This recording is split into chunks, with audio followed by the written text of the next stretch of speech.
নমস্কার বন্ধুরা, দীপার রান্নাঘরে তোমাদেরকে অনেক অনেক স্বাগত। তো আজকে আমি নিয়ে এলাম সরা পিঠার রেসিপি। তো সরা পিঠাটা কিন্তু সরাতেও করা যায়, আবার কড়াইতেও করা যায়। তো আজকে আমি করব মাটির সরাতে। তো তার জন্য এখানে আমি নিয়ে নিচ্ছি চালের আটা। শুধু চালের আটা নিয়েছি, অন্য কোনো উপকরণ নিইনি। আর এর মধ্যে আমি লবণ দিইনি, তোমরা চাইলে সামান্য একটু লবণ দিয়ে নিতে পারো। তারপরে এখানে আমি নর্মাল তাপমাত্রার জল ব্যবহার করেছি। আর জলটা আমি অল্প অল্প করে দিয়ে মাখিয়ে নিচ্ছি। একবারে বেশি জল দিয়ে ফেললে ব্যাটারটা পাতলা হয়ে যেতে পারে, সেই জন্য অল্প অল্প জল দিয়ে একটা সুন্দর ব্যাটার তৈরি করে নিচ্ছি।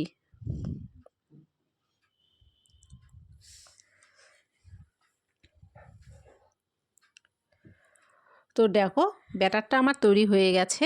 আর এর ঘনত্বটা আমি ঠিক এরকম রেখেছি। আমি এই যে হাতা দিয়ে তুলে তোমাদেরকে দেখিয়ে দিচ্ছি।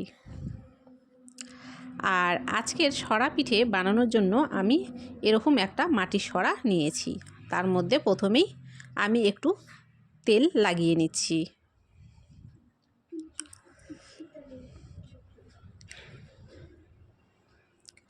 আর এই যে বাটির মতো অংশগুলো আছে, এগুলোর মধ্যে এখন যে চালের আটার ব্যাটারটা তৈরি করেছিলাম সেটা দিয়ে দেব।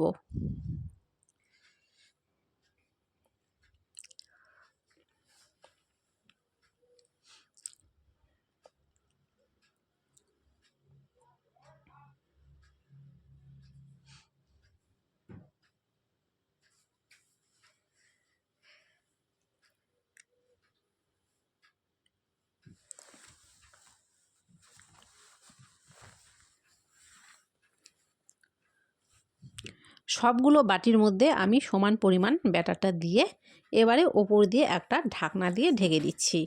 তারপরে এটাকে আমি 2 থেকে 3 মিনিট অবধি রান্না করে নেব। তো 2 থেকে 3 মিনিট পরে দেখো, এগুলো আমি একটা চামচের সাহায্যে তুলে নিচ্ছি।